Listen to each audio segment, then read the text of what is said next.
What's up, y'all? I'm Alan Hain, the Lawn Care Nut. Thanks for coming back for yet another week. Now, I've got a lot to unpack today, and most of it is absolutely just meaningless drivel, but I'm gonna go ahead and go through this video anyway, because I've got a lot of things to do, and the main thing to do is update you guys on what's going on around here at Lawn Care Nut headquarters. So the first thing I did want to do today, though, is talk about something that's been in the news a lot, and you know, a few people have asked me to address it, so I figured I would, and that's the question of the glyphosate or Roundup and the lawsuit and all of those things that have been going on recently in the news. So I'm pretty well known to be horrible at math, and I can tell you I'm also horrible at science. So there is no way that I'm gonna try to address this glyphosate thing in any type of a scientific way. But what I will tell you is if you check out the link in the description below, I'm gonna link you to Matt Martin's video. Matt Martin to me is like the professor of lawn care here on YouTube. He really knows how to take things and break them down for people like me that don't quite always understand things. So I'm gonna link you to his video where he talks about the glyphosate stuff, but I'm still gonna address this in my own way. And the way that I'm gonna address it is to show you the very best Roundup or glyphosate alternative that I've ever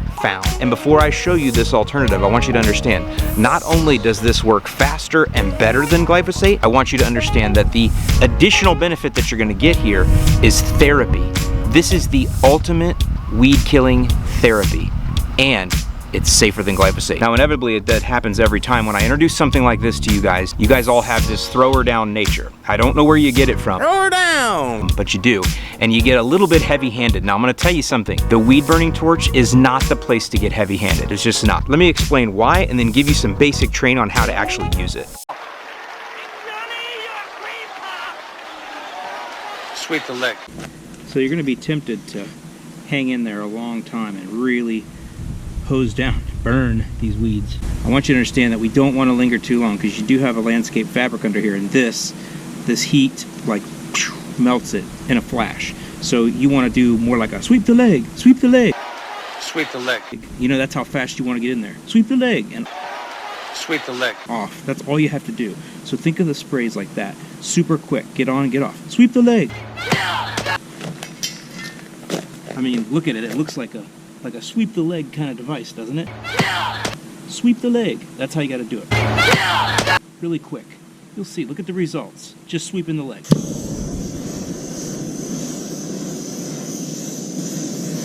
Sweep the leg. You have a problem with that? No, Sensei. No mercy. By the way, here is a full 24 hours now after we used our weed torch burner with the sweep the leg. Nice and quick. Look at that.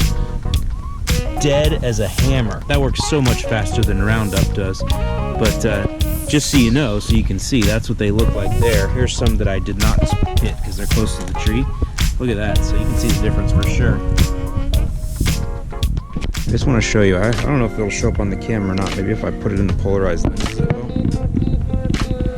We've been getting so much rain every single day here, and now we haven't had rain for 2 days, and you can see the St. Aug, which, you know, I don't know how the color's showing up on here. It has not been fertilized at all because we're on blackouts, but just look, you can see right over in here, it's already starting to check out. See the dark spots? I mean, the lawn tells you, hey, we need water, but I'm gonna let this go a little bit because it's been so spoiled. I need to let it check out a little bit and be like, yo, bro, you got to learn to be lean a little bit here. You could really see the areas. There's an area there checking out, a little bit right in there. You can see them. Of course, St. Aug will always tell you these blades are already starting to get real thin. They start to curl up and shrivel. See those? See that one there? See how it's curled over? It's basically telling you I need water, you know? And this is that area that we looked at that was all brown. So it's starting to do that. Spoiled. It's all right. She really needs nitrogen is what she needs. She just hasn't had any in so long. She's starved, I tell you.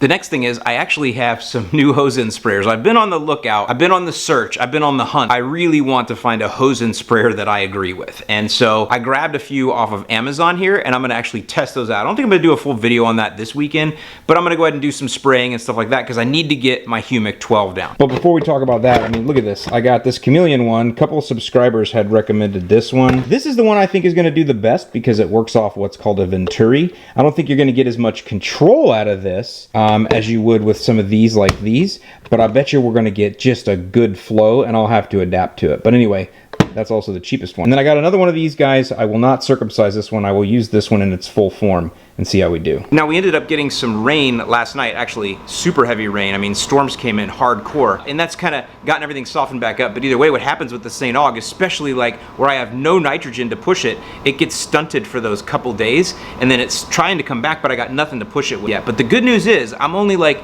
2 weeks away, and then I can throw her down hard. And I'll tell you one thing, when we do get to the point where I can fertilize her again, we are going to unleash the beast. We're going with the silvery blue, bro. Maybe even a 1-2 blueberry punch. So, you know, I kind of planned on just, you know, riding the lawn out where it is right now. So you see though, the issue I have right now is I have a special guest coming in 1 week from today. And that's not really an issue, it's great. I'm really looking forward to this special guest coming here. And this special guest is actually coming here for the specific purpose of mowing my lawn, and I can't have it looking like this with this special guest here. So I gotta do something to juice it 7 days from now and not push it. And the only thing I have is the 002 microgreen. The good news is the stuff works great, and it works in about 5 to 7 days. So that's the big thing I'm gonna do today, is put down this 002 microgreen along with the Humic 12. Then the RGS in a week. Maybe I'll make the special guest throw down the RGS too. And then the week after that, that's when I can throw her down and fert like a cowboy. So the humic acid's gonna be there, so that way I get things in the soil flowing. So when I am able to fertilize in like 2 weeks, it is ready to go, pop. And what I'm also gonna do is, a week from now, I'm gonna go ahead and hit it with some RGS. So what I'm gonna do is I'm gonna go this week, Humic 12, 8 ounces per 1,000, and then a week later, I'm gonna do RGS 3 ounces per 1,000, and then a week later, that's when I'm throwing down my fert. So you kinda see I'm ramping up, ramping right into it. Check out my bro. I've been filming this guy for a couple days. I'm not sure what video this will go in, but he's starting to venture out. He has been hanging out over there on that bottle palm over there, but now look at him. I think he's coming over here trying to check these out, but I don't want to scare him. It's okay, bro. No, I know. See, they get scared when they're not in a plant. When they're on something green, they don't have any fear because they don't think you can see them. But when he's here, he has a lot of fear.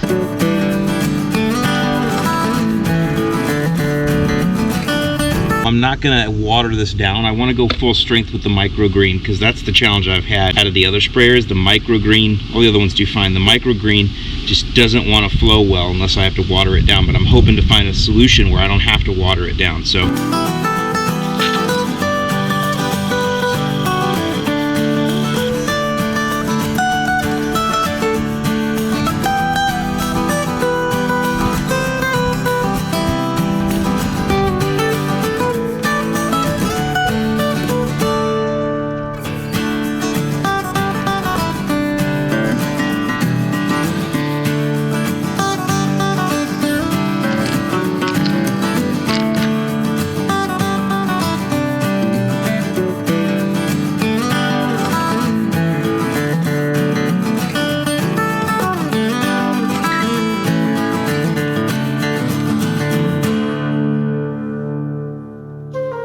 By the way, for you northern guys and girls, I haven't forgotten about you this week. Don't worry.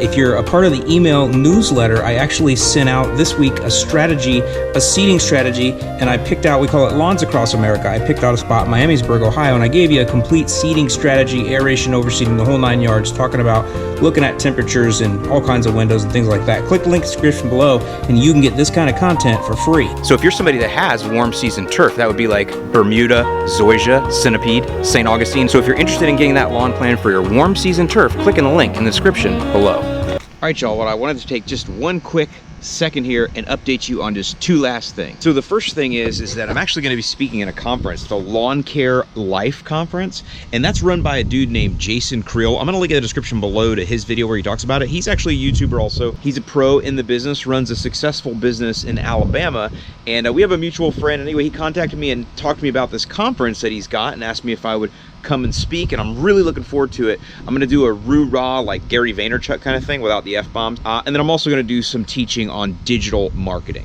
So if you're a lawn pro or maybe looking to get into the business, that's what this conference is. There's not gonna be like a ton of giant companies there, not that they wouldn't benefit, but I really think that this conference is really designed for that small operator that really wants to kind of take things to the next level. And that's how I'm definitely aiming my stuff, is at that operator that's like here and is ready to go there. That's what I'm aiming my, you know, kind of talk at and things like that. So it's gonna be pretty exciting. I mean, I think it's kind of cool that I get to speak in a conference like this and to really help my fellow green industry friends. So if you're somebody that could benefit from that kind of a conference, click in the link in the description below and check out Jason's video where he gives you more information, and I'll link you to the Lawn Care Life Conference website as well. Now, the other thing I wanted to do is give you an update on this side yard over here. I know a lot of you guys have been asking about it. Let's go ahead and talk about it over here. So this is where we were calling this kind of Franken lawn number 2, I guess, but it's the St. Aug and Bermuda mix side lawn. You guys haven't seen it in a video in a long time because I've been hiding it from you.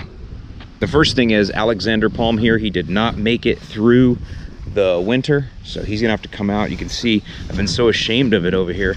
I'm even letting this torpedo grass grow through, which a lot of wind out here. I might have to narrate over this, but I've been so ashamed I haven't even walked over here. Isn't that terrible? It's like I've neglected this whole piece of the lawn. But speaking of the torpedo grass, it has just taken over. The rain this year has just gone nuts, and the torpedo grass has just taken over all this, and it's actually even spreading to the rest of the lawn. So that's a problem I'm gonna have to address in the future.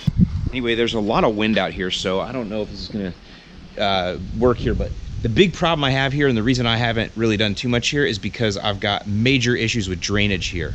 So much rain this year, a lot more than normal, and it's really let me see that I've got really a lot of low spots right in here. These plants are struggling bad. They're almost, here, look, you can see, look at the water here. See? This is all low spot here. It's like, I don't know if it's sunken or what. It's low over here. I have to take all my equipment here. Look at this, it's all underwater. I'm gonna have to raise all of this up and bring in a lot of, you know, fill here. All this is gonna have to come out. So this whole area here has just sunk really bad, and then it's also in through here. There's a lot of, you can probably hear it. I'm pretty sure you can probably hear that. That's a major lobe, and it's all collected right there.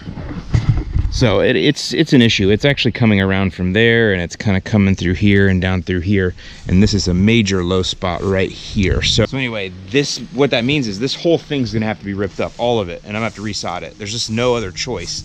It's not like I can bring sand in here and grade this.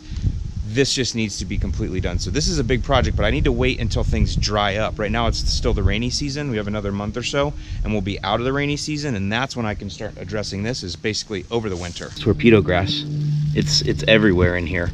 And so this tells me that I don't have a lot of choices of what I can replant here, because I need to plant something that allows me to use a product for which I can fight the torpedo grass. So that's some research I've been doing and some things we're going to talk about coming up here in the future.